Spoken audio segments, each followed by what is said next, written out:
கர்த்தருடைய பரிசுத்த நாமத்திற்கு மகிமை உண்டாவதாக.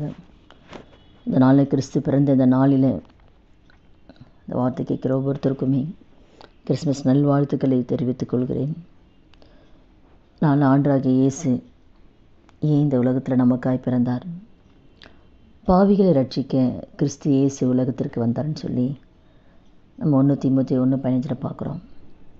அப்போ பாவத்திலையும் பாவ பழக்கத்தில் இருக்கிற ஒவ்வொருவரையும் மீட்கும்படியாக பாவத்தில் இருக்கிற ஜனங்களை ரட்சித்து அவரை அறிந்து கொள்ளும்படியாக அவரை ஏற்றுக்கொண்டு பாவ வாழ்க்கையில் விடுதலை பெற்று கர்த்தர் வைத்திருக்கிற அந்த நித்திய ஜீவனை அடைய ஆண்டவராகிய இயேசு இந்த உலகத்தில் வந்தார்.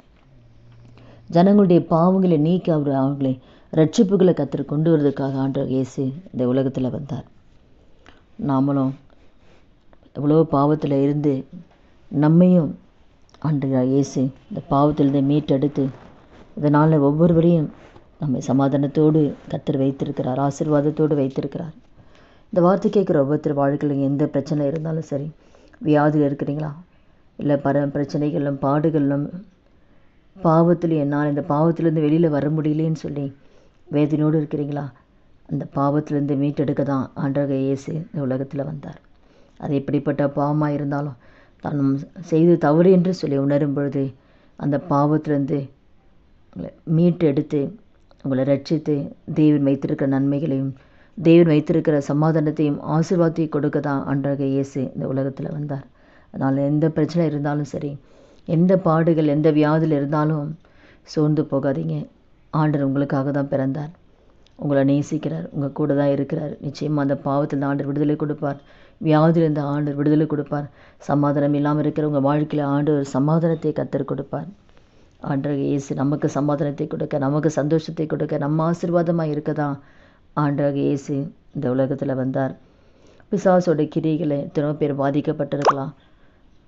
பிசாசின் கிரிகளை அழிக்கும்படிக்கு தெய்வகுமாரன் வெளிப்பட்டாருன்னு சொல்லி நம்ம 1 யோவான் 3:8 பார்க்குறோம். இப்போ எந்தெந்த பிசாசின் பிடியிலையும் மந்திரத்துலேயும் என்னென்ன பாதையில் என்னென்ன பிரச்சனை மாட்டின்னு இருக்கிறீங்களோ பிசாசோட கிரியைகளாம் கர்த்தர் அழித்து உங்கள் குடும்பத்துக்கு விரோதமாக இருக்கிற அந்த திட்டங்களை நிர்மலமாக்கி பிசாசின் கிரியைகளை அழித்து ஆண்டவராகிய இயேசு உங்கள் வாழ்க்கையில் ஒரு அற்புதத்தை தேவன் செய்வார். ஏன்னா அதற்காக தான் ஆண்டவர் இந்த உலகத்தில் பிறந்தார். அதே போல் நம்முடைய வாழ்க்கையில் தேவன் வைத்திருக்கிற பரலோகத்தை சுதந்திரிக்க நித்திய ஜீவனை நாம் பெற்றுக்கொள்ளணும்னு சொல்லி தான் ஆண்டவராகிய இயேசு உலகத்தில் வந்தார். பிதாவாகிய தேவன் கூட ஆண்டவராகிய இயேசு நமக்கு கொடுத்ததே நம்முடைய பாவங்களுக்காக, நம்முடைய அக்கிரமங்களுக்காக அவர் தன்னுடைய விளைக்கிரமாய் அவருடைய ரத்தத்தை கொடுத்து நம்ம விளைக்கிரமாய் வாங்கினால தான் இன்றைக்கி நம்ம அந்த பாவத்திலிருந்து நம்ம விடுதலை ஆகி நம்ம மகிழ்ச்சியோடு இருக்கிறதுக்கு அவர் நமக்காய் சிந்தின ரத்தம்தான், நமக்கு அந்த சிலுவையில் சிந்தப்பட்ட ரத்தம்தான் இன்றைக்கி நம்மை வாழ வைத்து கொண்டு இருக்கிறது. நமக்கு நித்திய ஜீவனை பெற்றுக்கொடும், நித்திய ஜீவனை நம்ம அடையும்படியாக ஆண்டவர் தன்னுடைய ஒரே மகனை பலியாய் ஒப்பு கொடுத்தார்.